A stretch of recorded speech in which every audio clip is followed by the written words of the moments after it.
बिस्मिल्लाहिर्रहमानिर्रहीम। आप देख रहे हैं अर्ज़े पाकिस्तान ईद की लाइव ट्रांसमिशन। मैं हूं साकिब शब्बीर और मैं हूं सुंदर शफाकत। नाज़रीन, हमारा आज का शो दो लिहाज से बहुत स्पेशल है। एक तो जाहिर सी बात है ईद पे आप इसको मुलाहिजा कर रहे हैं ईद की वजह से, और दूसरा ये कि हमारे पास आज जो गेस्ट मौजूद हैं वो बहुत ही ख़ास हैं। वो स्पेशल क्यों हैं वो आप बताइएगा। जी हमारे साथ मौजूद हैं अजीज़ुर रहमान मुजाहिद साहब, जाने माना एक नाम सहाफ़त की दुनिया में, तहसील खारिया ज़िला गुजरात में। उसके साथ उनके साथ उनकी वाइफ मौजूद हैं मिस ज़ैनब सिद्दीक। इन्होंने जनाब यूनिवर्सिटी ऑफ गुजरात से ग्रेजुएशन में किया है टॉप। अब सवाल ये बनता है कि टॉप तो बहुत से लोग करते हैं, इसमें तो कोई यूनिक बात नहीं है। यूनिक बात जनाब ये है कि इनके टॉप में यूनिक बात ये है कि जनाब जब इन्होंने टॉप किया है उस वक्त ये 2 बच्चों की वालदा थी, और 2 बच्चों की मौजूदगी में एक माँ होने के बावजूद 2 बच्चों के साथ इन्होंने ये कारनामा करके दिखाया है अपने हस्बैंड की सपोर्ट के साथ। और ये चूँकि हमारे माशरे में, स्पेशली पंजाब के इस इलाके में जहाँ से हमारा ताल्लुक़ है, आमतौर पर ऐसी रीत बहुत कम देखने को मिलती है कि जहाँ पे शोहर, ससुर, वालिद, भाई अपनी ख़वातीन को तालीम के लिए ना सिर्फ इनकरेज करें बल्कि ख़ुद सेक्रीफाई करके उनको सपोर्ट करें। तो इस लिहाज से हमारे आज के मेहमान बहुत यूनिक हैं। बहुत बहुत शुक्रिया अजीज़ुर रहमान मुजाहिद साहब और मिस ज़ैनब साहब। सबसे पहले वेलकम टू द शो, और बहुत शुक्रिया आपने अपना वक्त निकाला शो के लिए। Thank you. तो सबसे पहले मेरा सवाल ये है कि जैसे कि आपने टॉप किया बीए आर्ट्स में, ये सब लोगों को पता है, लेकिन सब्जेक्ट क्या था? आपने किस सब्जेक्ट में टॉप किया? मेरा मेजर सब्जेक्ट जो था वो साइकोलॉजी है। फर्स्ट ईयर से मैं साइकोलॉजी को लेके चल रही हूँ और इंशाल्लाह आगे भी इसी में करियर परसू करने का इरादा है मेरा। तो साइकोलॉजी में आपको इंटरेस्ट शुरू से था या बाद में डेवलप हुआ? नहीं, विद द टाइम बीइंग, क्योंकि हमारे माशरे में सफोकेशन बहुत ज़्यादा है, घुटन बहुत ज़्यादा है, जहनी अमराज, जहनी मसाइल बहुत ज़्यादा है, और उन पर बात करने वाला कोई नहीं है, और इनको हम लोग एक मसले का या एक उसका दर्जा नहीं देते, किसी कुछ समझते नहीं है, एक टैबू है ये। तो वो सब देखते हुए मुझे लगता था कि शायद मैं वो एक दरिया का कतरा बन सकती हूँ कि जो लोगों को इन अंधेरों से निकालने में उनकी मदद कर सके। अच्छा ज़ैनब, सबसे पहले आपसे मैं ये जानना चाहूँगा कि व्हाट वाज योर फीलिंग जब आपने ये न्यूज़ सुनी? सबसे पहले आपसे ये न्यूज़ किसने ब्रेक की? आपने टॉप किया है, what was your feeling? Feeling तो जो है वो अनएक्सप्लेनेबल है, वो मैं बता नहीं सकती लफ्ज़ों में कि वो क्या कैसा लम्हा था। मेरे हस्बैंड घर पे नहीं थे, तो वो आके मुझे कहते हैं अपना रोल नंबर बताओ। तो रोल नंबर याद तो नहीं था, काफ़ी टाइम हो गया पेपर्स दिए हुए, तो वो मुझे मिल नहीं रहा था। मैं वो ढूंढ रही थी रोल नंबर स्लिप वगैरह, तो अभी मैं वो ढूंढ ही रही थी, तो मेरा बेटा मेरे पास आके कान में कहता है, मम्मा आपकी यूनिवर्सिटी में फ़र्स्ट पोजीशन है। तो मुझे लगा शायद मजाक कर रहे हैं मेरे साथ। तो उन्होंने कहा नहीं, मैं मजाक नहीं कर रहा, ये लो आपकी मैम की कॉल है, मैम प्रिंसिपल की, उनसे बात कर लो। तो मैम से मैंने पूछा, मैम ये क्या कह रहे हैं, ये मेरे साथ मजाक कर रहे हैं? तो मैम ने कहा नहीं बेटा, हम रोज़ा रख के आपसे क्यों झूठ बोलेंगे, क्यों मजाक करेंगे, तो बाकी सच है। तो उसके बाद मेरे से उनसे कॉल में बात नहीं हो रही थी, मतलब वो इतना एक इमोशनल सा वो लम्हा था। तो बस अल्लाह का करम है। तो जब आपको खबर आई, जाहिर है आपके शौहर ने दी और बच्चों को पता था, तो उसके बाद सबसे पहले आपने किसको बताना चाहिए न्यूज़? अपनी मम्मा को। अच्छा, उनका क्या रिएक्शन था इस सवाल से? बहुत खुश थी वो, बहुत ज़्यादा खुश थी, और वो भी बस उनकी दुआएं हैं, पेरेंट्स की दुआएं हैं। अच्छा, जब आपने सोचा साइकोलॉजी पढ़ने का, तो क्योंकि बच्चों को नहीं पता होता उन्होंने क्या करना है, करियर काउंसलिंग की बहुत ज़्यादा कमी है हमारे यहाँ, तो आपकी क्या एज थी उस वक्त? क्या आपने सोचा कि मैंने साइकोलॉजिस्ट ही बनना है और इन मसाइल को जो है वो देखना है अपने? मैं ना बचपन से, वो हमारा एक होता है कि या तो आपने डॉक्टर बनना है या इंजीनियर बनना है, वो बच्चों में पैदाइश से पहले से वो चीज़ फीड हुई होती है कि भाई ये 2 फील्ड्स हैं, इनमें आपने जाना है। तो डॉक्टर वो सुनते हैं, एक वो होता है कि सोशल, एक वो हमारा क्राइटेरिया बना हुआ है कि बड़े पढ़ाकू बच्चे होते हैं डॉक्टर बनने वाले। तो माइंड में था, मैट्रिक तक मेरा यही था कि भाई मैंने डॉक्टर बनना है, लेकिन लाइफ हैज़ डिफरेंट प्लान्स। तो ज़िंदगी ने कुछ और प्लान किया हुआ था। उसके बाद शादी हो गई, फिर 3 साल के गैप के बाद जब मैं कॉलेज गई तो प्रोस्पेक्टस में मैंने देखा साइकोलॉजी, तो पता नहीं क्यों वो एक ऐसा लम्हा था, वो चीज़ क्लिक कर गई। हालांकि इतना ज़्यादा मेरा नॉलेज नहीं था उस वक्त साइकोलॉजी के बारे में, लेकिन वो एक क्लिक किया कि भाई यही पढ़ना है। तो उसके बाद लेकिन ये है कि मेरा डिसीजन कॉन्शियस डिसीजन था इस हवाले से, क्योंकि जो है ना पता था कि ये पढ़ना है, ये सब्जेक्ट है, इसमें क्या क्या होता है, और इसी को लेके आगे चलना है और इसी को एंड तक लेके जाना है। हमारे सोसाइटी में क्या होता है, स्टूडेंट्स अमूमन लड़कियाँ कि वो लोग देखा देखी सब्जेक्ट्स, या तो वो देखा देखी रख लेते हैं फ्रेंड्स की, या फिर पेरेंट्स जो है ना वो करते हैं, फोर्स करते हैं कि भाई आपने ये सब्जेक्ट ही पढ़ने हैं। और बच्चों का ना इंटरेस्ट होता है, ना उनको पता होता है, ना उनके पास एक गोल होता है, और बस वो ऐसे चल रहे होते हैं आंखें बंद करके कि भाई कुछ पता नहीं है। पूछोगे किसी स्टूडेंट से आपने क्या करना है, तो उनको होता है कि भाई देखेंगे। जो अम्मी अब्बू ने कह दिया या भाई वक्त आएगा तो देखेंगे। अच्छा, आप जानती हैं ज़ैनब कि आपका टॉप करना तो एक बुरी खबर नहीं था, लेकिन इस फैमिली बैकग्राउंड के साथ और इस फैमिली स्ट्रक्चर के साथ टॉप करना ऑब्वियसली एक अनबिलीवेबल वाक़या था। तो इसके साथ साथ एक और जो नॉर्म्स थी सोसाइटी में, आप जानती हैं, वो भी बदल गई है। इससे पहले हम लोगों ने ये सुन रखा था, पढ़ रखा था कि हर कामयाब मर्द के पीछे एक औरत का हाथ होता है, लेकिन यहाँ पर ये रवायत बदल गई है। आप इस बात का क्रेडिट देना चाहेंगी कि आपकी इस कामयाबी के पीछे 4 साल बिल्कुल 100% के हस्बैंड की सपोर्ट के बगैर तो मैं पहले दिन से लेकर आज तक ये हर कदम पे मेरे साथ खड़े हैं, और मुझे कहीं पे भी ऐसा नहीं लगा कि मैं अकेली हूँ या मेरा साथ देने वाला कोई नहीं है या मैं इस सफ़र में तन्हा हूँ। तो इनकी सपोर्ट के बगैर, इनकी मदद के बगैर तो ये पॉसिबल ही नहीं था। जी, बात करते हैं अभी जनाब इस हीरोइन के पीछे, रियल हीरो से, कि जिनकी सपोर्ट के बिना ये 4 साल का सफ़र मुमकिन नहीं था। अजीज़ुर रहमान साहब जी, सैल्यूट टू यू। मैं जानता हूँ कि आपके वालिद साहब अलहाज असलम भट्टी साहब ख़ुद शोबा तालीम से वाबस्ता थे, आपका एक तालीमी बैकग्राउंड है, लेकिन उसके बावजूद हमारे माशरे में, जैसे मैंने पहले बयान किया कि कुछ सोसाइटी की नॉर्म्स या कुछ लिमिटेशंस हैं। एक खावंद के लिए एक ईजी डिसीजन नहीं होता अपनी वाइफ के लिए 4 साल तक सेक्रीफाइस करने के लिए। तो आपके इसके पीछे क्या इंटेंशन थी, क्यों किया आपने ऐसा? जी थैंक यू। इसमें जो है हमारा जो तल्लक बना था, वो तल्लक बना था नेकी और भलाई के कामों में एक दूसरे के साथ साथ चलना। तो मेरे साथ इन्होंने 100% तावन किया है। नेशनल इशू पे, लोकल इशू पे काफ़ी सारे नेकी के प्रोजेक्ट्स में मेरे साथ किया है। और जब अब्बा जी ने कहा कि ज़ैनब को कॉलेज में दाखिला दिलवाना है, इसको आगे पढ़ाना है, तो मैंने कहा ठीक है। और अब्बा जी के उस हुक्म के बाद मैंने 100%, पहले भी सपोर्ट थी, लेकिन ये अमली तौर पे बड़ा मुश्किल होता है कि बेगम को कॉलेज छोड़ना, ड्रॉप करना, फिर वो बाकी मामला जो हैं उसकी तालीम के मसरूफियत में, कॉलेज के टाइम में बच्चों को संभालना, ये बड़ा मुश्किल था, लेकिन वो अल्हम्दुलिल्लाह फिर मैंने किया। मुश्किलात की आपने जहाँ तक बात की, तो उनको टैकल करना बड़ी बात होती है, तो उन मुश्किलात को आपने किस तरह से उनको फेस किया और फिर अप्लाई किया? तो उसमें मुझे याद है कि पहले उमामा थी, उमामा उस वक्त स्कूल नहीं जाती थी, तो हम जो है मामा को, यानी ज़ैनब को कॉलेज छोड़ के उसके बाद मैं ऑफ़िस चला जाता था। ऑफ़िस में ये मेरे साथ खेलती रहती थी, पैम्पर चेंज करना, खेलना, बाकी खाना पीना, ये वो चीज़ें सारी हम करते थे। उसके अलावा अगर मैंने कहीं मीटिंग में जाना तो वो ये भी मेरे साथ जाती थी। बाज़ औक़ात ये होता था कि बच्ची थी, सो जाती थी, तो सो जाने की सूरत में दफ्तर में मैं इसको लिटा देता था या किसी स्कूल में थोड़ी देर के लिए लिटा देता था। उसके बाद हमारी एक्टिविटीज़ जो है वो जारी रहती थी। ज़ैनब पढ़ाई कर रही है, मैं अपने दफ्तर को भी चला रहा हूँ, अपनी सोशल लाइफ को भी चला रहा हूँ। लोग बहुत कहते थे कि वो आप बड़े रनवीद हैं, आप बच्चे जो है ना वो आप बड़े संभालते हैं, ये वो है, लेकिन मेरा हल है। अच्छा, मैं नाज़रीन से एक बात शेयर करता चलूँ कि अजीज़ुर रहमान साहब जो हैं ना सिर्फ के शोबा सहाफ़त से वाबस्ता हैं, बल्कि आफिया मूवमेंट के नेशनल कोऑर्डिनेटर भी रहे हैं और पासबान मीडिया सेल के भी चीफ एग्जीक्यूटिव हैं। तो इन तमाम तर मसरूफियात के साथ 2 बच्चों के साथ में कैरी करना ऑफ कोर्स ये एक मुश्किल जॉब है। तो आप ये बताइए मैडम ज़ैनब कि हमारे पंजाबी में मिसाल दी जाती है कि या तो सस चंगी हो या आदि फोटो दीवार पे टंगी हो। जी बिल्कुल। आपके फैमिली मेंबर्स घर में कितने हैं? आमतौर पर होता है ये कि नंदे, सास, ससुराल की तरफ से एक लिमिटेशंस, एक रुकावट का बायस बनती हैं ये चीज़ें। नहीं, ऐसे बिल्कुल नहीं था। ये एक सिंगल बंदे का कभी भी नहीं है। इसके पीछे बैकग्राउंड पे अगर आप देखें तो बहुत सारे सपोर्टिव हाथ हैं। और शादी होकर जब मैं आई थी तो मेरे ससुर और सास 2 फैमिली मेम्बर्स थे, तो उनके साथ साथ अल्हम्दुलिल्लाह उन्होंने बहुत सपोर्ट किया जहाँ मुझे ज़रूरत पड़ी, जिस तरह से पड़ी, बच्चों को संभालने से लेकर एक सोशल सपोर्ट तक। क्योंकि उनके मौजूदगी में कोई अगर महल्ले वाले या आगे पीछे लोग बात भी करते थे तो उन्होंने कभी वो बातें मुझ तक पहुँचने नहीं दी, और वहीं पे उनको शटअप कॉल दी थी कि हमारा मसला है, हमारी बहू है, हम पढ़ा रहे हैं, आपको क्या मसला है, आप कौन होते हैं बात करने वाले। अच्छा जी, बच्चों की तरफ आते हैं हम। सबसे पहले तो आप अपना नाम बताएं। आपका क्या नाम है?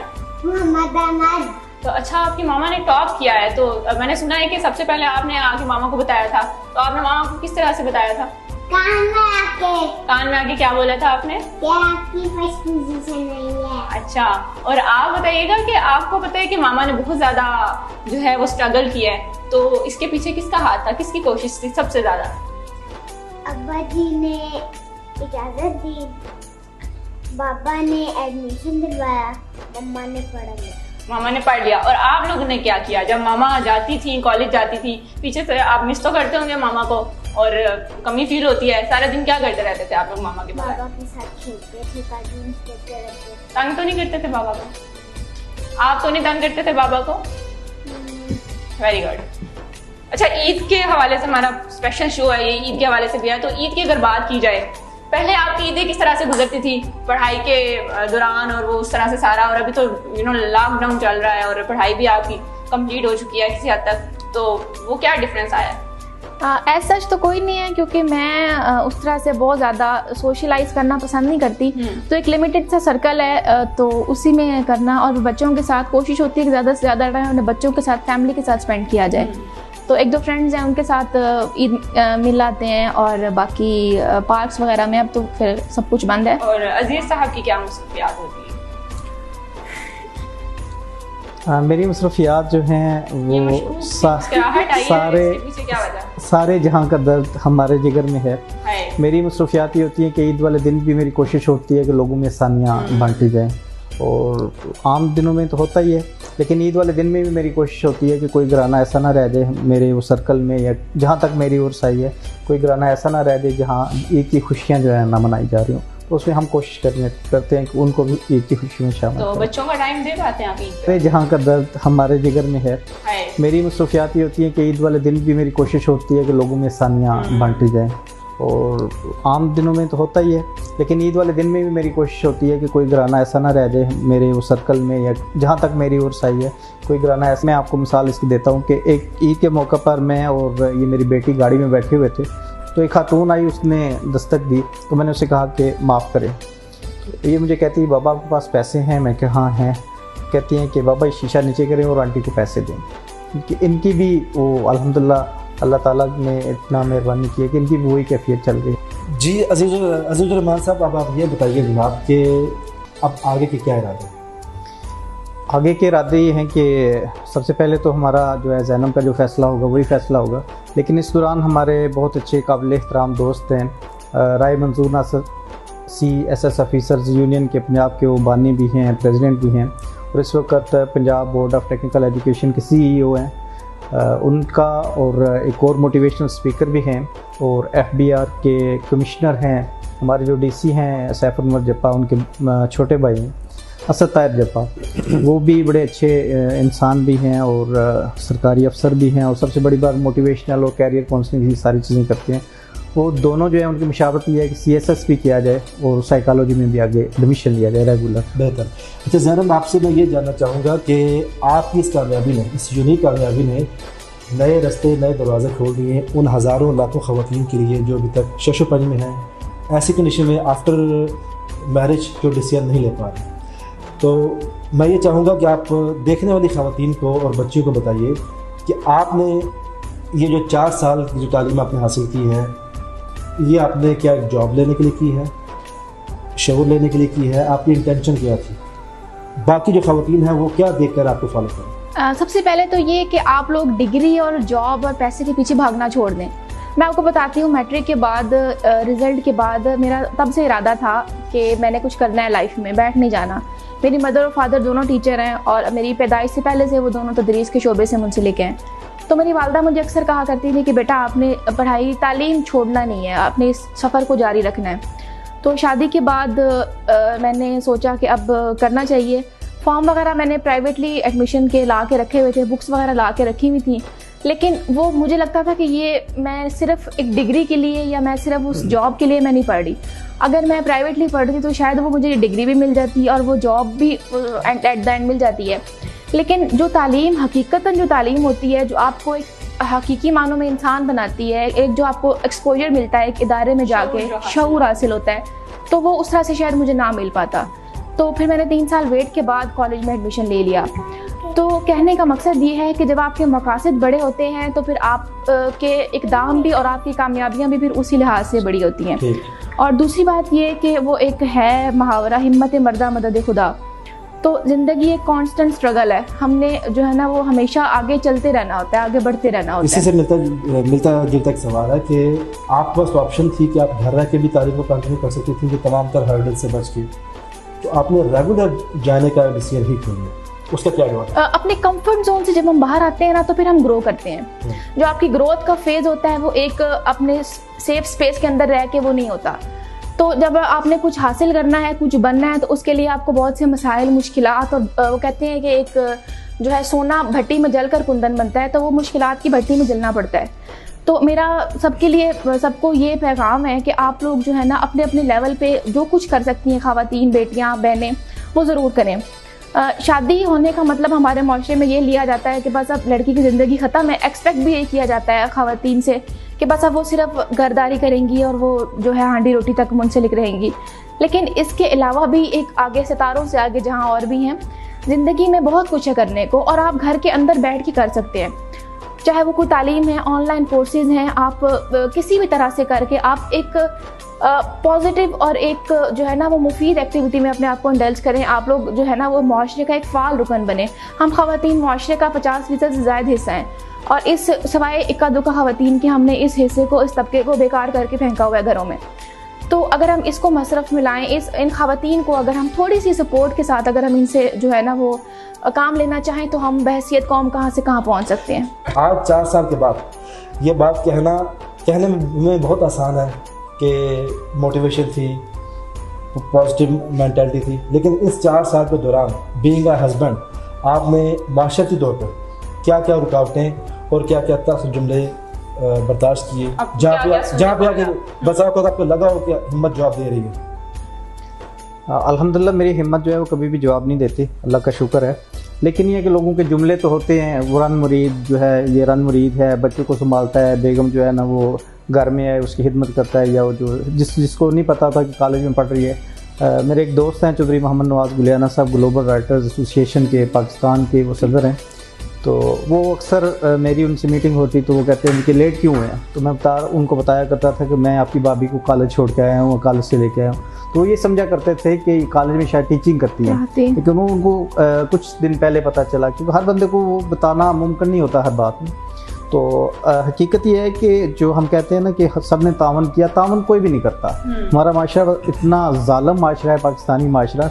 कहना तो पड़ता है कि सब ने तावन किया, लेकिन हर बंदा जो है ना वो अपनी हद तक ना तंग ज़रूर करता है, चाहे वो फैमिली मेम्बर हो, चाहे वो माशरे में हो, चाहे कॉलेज में, स्कूल में, ऑफिस में, हर जगह से जो है ना वो मसाइल वो मौजूद रहते हैं। उन मसाइल के दरमियान में से ही निकलना पड़ता है। वो जिस तरह होता है ना कि पानी जो होता है ना वो पत्थरों को ऐसे ऐसे होकर वो अपना मंजिल तक पहुंच जाता है। तो वो रुकावटें आती रही हैं और अब भी आ रही हैं, लेकिन अल्हम्दुलिल्लाह हमारा जो है वो गोल हमें कुछ मिल गया, और इंशाल्लाह बाकी ये सफ़र आसान था, आसान नहीं होता, बिल्कुल ठीक, लेकिन आसान नहीं था। इसकी मंजिल जो है वो आपके लिए बाइसे फ़ख्र है, और आप जैसे हर चैनल पे इंटरव्यू दे रहे हैं, और मेरा ख्याल है कि आपके लिए फ़ख्र का बाइस, आप अपनी वाइफ को साथ लेके जाते हैं, और सब लोग जान रहे हैं इनके बारे में। अल्हम्दुलिल्लाह हमारा जो है ना फैमिली बैकग्राउंड इस तरह का है कि हम मजहबी घराना है। अल्हम्दुलिल्लाह मैं ख़ुद भी ये भूल गई हैं, इनकी पैदाइश से साकिब भाई जानते हैं, इनकी पैदाइश से पहले मैं भी टीचर था, इनकी पैदाइश से पहले भी मैं टीचर था। तो वो जो है ना अल्लाह का शुक्र है। डॉक्टर निज़ामुद्दीन हैं वीसी गुजरात यूनिवर्सिटी के पहले वाइस चांसलर, उन्होंने पर्सनली, उनसे एक तल्लुक़ है, उन्होंने पर्सनली कॉल करके, और पूरे मुल्क से लोग जानते हैं या नहीं जानते, उन्होंने राब्ते करके नंबर ढूंढ के मुझे रब्ता किया है। और वो हमारी जो अभी तक वीडियो क्लिप्स या इंटरव्यूज़ जो ऑन एयर हुए हैं, वो कहते हैं कि हम अपनी फैमिली को, अपनी बेगम को, अपने बच्चों को जो है ना वो आपके इंटरव्यू दिखा रहे हैं, और हम उससे मोटिवेशन ले रहे हैं। और काफ़ी सारी फीमेल्स हैं, मेल्स हैं, बच्चे हैं, यहाँ तक हर बंदा जो अप्रिशिएट कर रहा है। अच्छा जी, बात चल रही है आपकी माजी की, कुछ कबल वक्त चलते हैं। आप ये बताइए कि जैसे कि मैंने सुन रखा है कि आपकी लव मैरिज थी। हाँ जी, और हमने ये भी सुना है कि मैरिज होती लव है, ऐसे तो नहीं ना, अरेंज मैरिज होती सर इस माशरे में।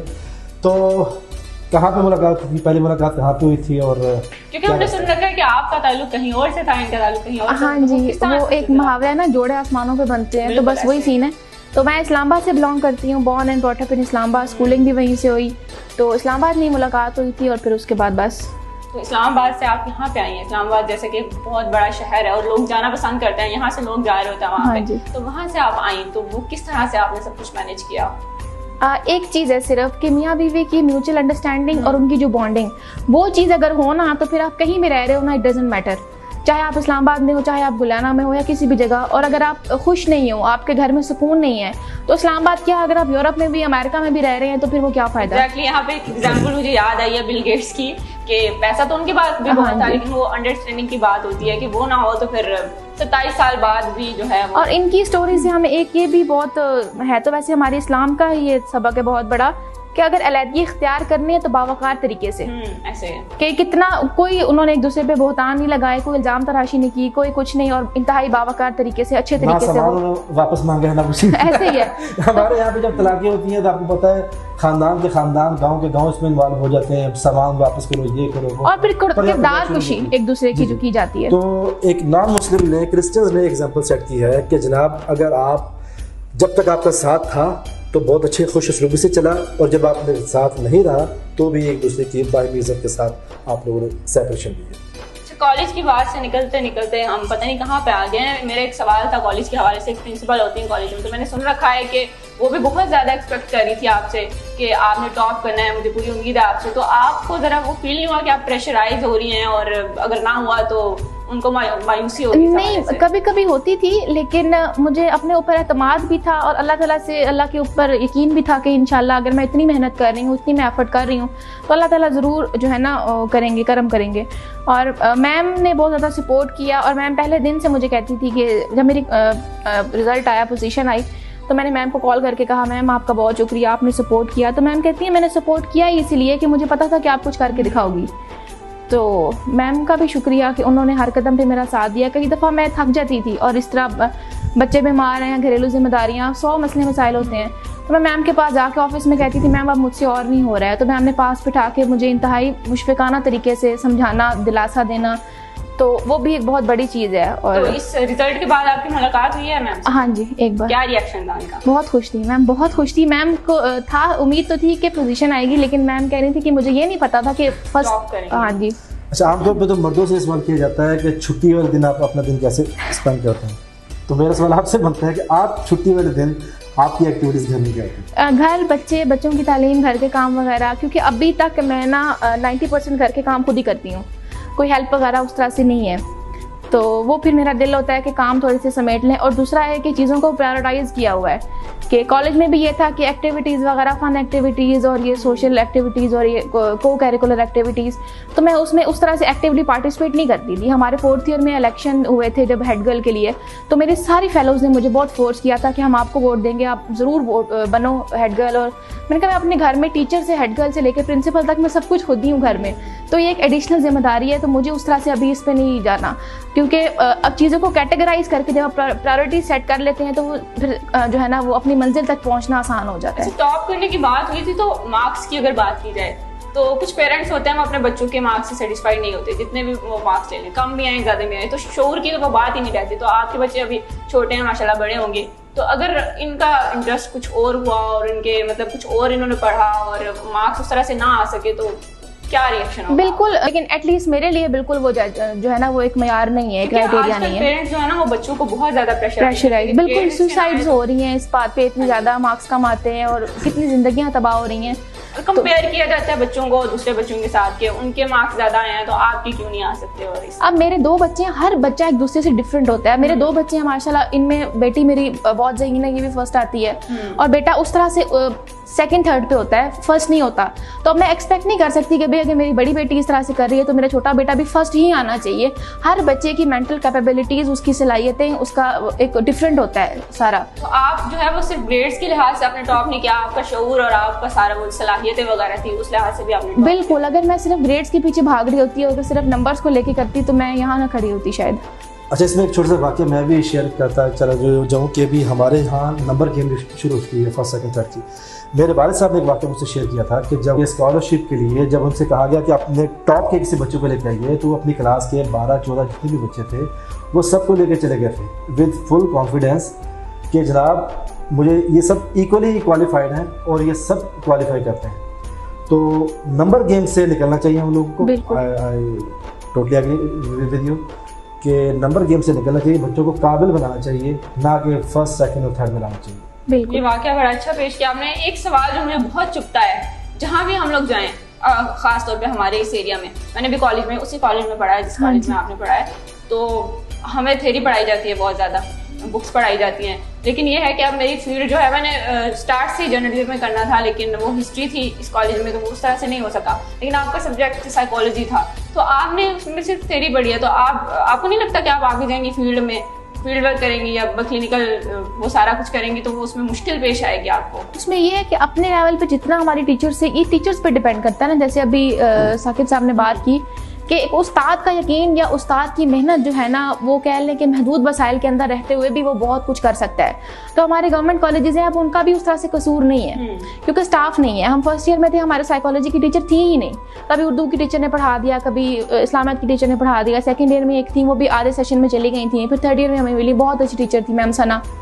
तो इस तरह से ये है कि अगर आप करना चाहते हैं ना, वही बात बन देर इज़ अ विल, तो आप महदूद वसाइल में रहते हुए भी कर सकते हैं। और फिर टीचर के ऊपर है कि वो किस तरह से जो है ना, वो अपनी कैपेसिटी के हिसाब से, क्योंकि छोटे मोटे प्रैक्टिकल्स आपस में कर लिए, एक दूसरे के ऊपर कर लिए साइकोलॉजी के, और जहाँ तक हमसे हो सका तो हमने कोशिश की है कि हम इसको प्रैक्टिकली भी साथ लेके चले। प्रैक्टिकल ना हो, अगर प्रैक्टिकल हो भी कॉलेज में और अपनी कोशिश ना हो, तो फिर तो वो हो नहीं सकता। ये स्टूडेंट पर भी डिपेंड करता है कि वो किस तरह से उन चीज़ों को यूटिलाइज करते हैं। तो अब आगे क्या इरादे हैं आपके?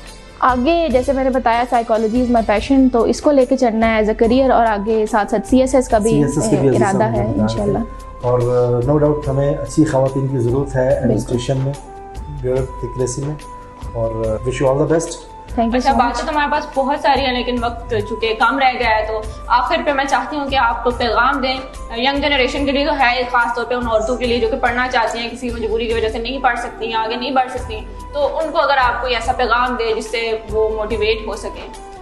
बिल्कुल यही पैगाम है मेरा सबके लिए कि आपने थक के बैठना नहीं है, आपने हिम्मत नहीं हारनी। मसाइल, मुश्किलात, ये रुकावटें, ये हमारी ज़िंदगी का हिस्सा हैं और ये ज़िंदगी से कभी ख़त्म नहीं हो सकते।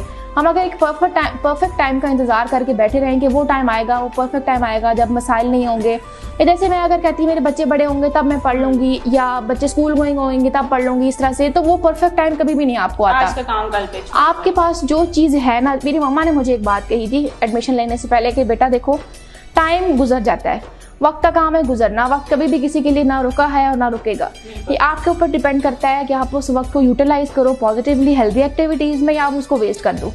तो आपके पास जो टाइम है, आप अपने महदूद वसाइल के अंदर रहते हुए आप जो कुछ कर सकती हैं आप ज़रूर करें, अपने पैशन को फॉलो करें, और अपने आप को इस तरह बेकार करके फैमिली पॉलिटिक्स, सास बहू की लड़ाइयाँ, नंद भाभी की लड़ाइयाँ और ये इधर उधर की गिबतें, चुगलियाँ, इन चीज़ों में अपने आप को वेस्ट ना करें। अजीज साहब, अब निस्फ आबादी हमारी जो मर्दों की है, उनके हवाले से आपका पैगाम? उनके लिए मेरा पैगाम वही है जो नबी रहमत सल्लल्लाहु अलैहि वसल्लम का जो है वो तरीका है, उनका जो उसवा हसना है कि उन्होंने अपने घर की फ़ीमेल्स को उनका मकाम दिया, उनकी हर जगह पे सपोर्ट की, उन पे वो अना का मामला या जो है ना, उन पे वो हाकम बन के नहीं रहे, बल्कि उनको अपनी ज़िंदगी में हर मैदान में अपने साथ रखा। तो अगर हम भी अगर रखें तो हमारा पाकिस्तान, हमारी दुनिया जन्नत बन सकती है। बिल्कुल ऐसे ही। अब इस्लाम की आपने बात की, तो लोग तो यहाँ पे इस्लाम के नाम पे कुछ नहीं करते, कल्चर को जो है वो तरजीह दी हुई है इस्लाम के ऊपर, तो इस वजह से जो है वो सारे मसले नजर आते हैं हमें। बहुत अच्छा पैगाम दिया, और ये सिर्फ लफाजी नहीं है, अमली तौर पे अभी अगर हम इसको लाएं, एक्शन में लाएं इसको, तो बहुत सारे मसाइल जो हैं वो हल हो सकते हैं। जी जनाब, ये थे हमारे आज के मेहमान मैडम ज़ैनब सिद्दीक, उनके शोहर अजीज़ुर रहमान, जो कि नो डाउट इस वक्त हमारे ज़िला गुजरात नहीं बल्कि पूरे पाकिस्तान के आइकन बने हुए हैं इस अनयूजुअल सक्सेस की वजह से, और इनके माशाल्लाह से बच्चे और इनके प्यारे प्यारे बच्चे। अब बिफोर साइनिंग ऑफ, ईद की खुशियों के साथ साथ आपके लिए पैगाम ये है कि जो गुफ्तगू मैडम ज़ैनब सिद्दीक और इनके हस्बैंड ने की, ये एक आइडियल कपल, एक पाकिस्तानी और एक मुस्लिम कपल को ऐसा आइडियल कपल होना चाहिए, एक दूसरे के लिए सपोर्ट करने वाला, एक दूसरे को सेक्रीफाई करने वाला, और एक दूसरे का हाथ में हाथ थाम कर आगे बढ़ने वाला। बिल्कुल ऐसे। इस बात पे गौर कीजिएगा कि 52% आबादी हमारे मुल्क की ख़वातीन है। ये ख़वातीन जब यूटिलाइज इनकी एनर्जीज होंगी तब ही बदलेगा हमारा पाकिस्तान। और इन गेस्ट को इनवाइट करने का एक तो हमारा मकसद ये भी था कि इनकी बातों से वो लोग मोटिवेट हो सके जिनको अभी तक कोई मोटिवेशन जो है वो हासिल नहीं हो सकी, और उम्मीद करती हूँ कि ये प्रोग्राम देखने के बाद कुछ हद तक फ़ायदा ज़रूर हुआ होगा आप लोगों को। और इसी के साथ साथ आज के प्रोग्राम से फिलहाल इतना ही, तब तक के लिए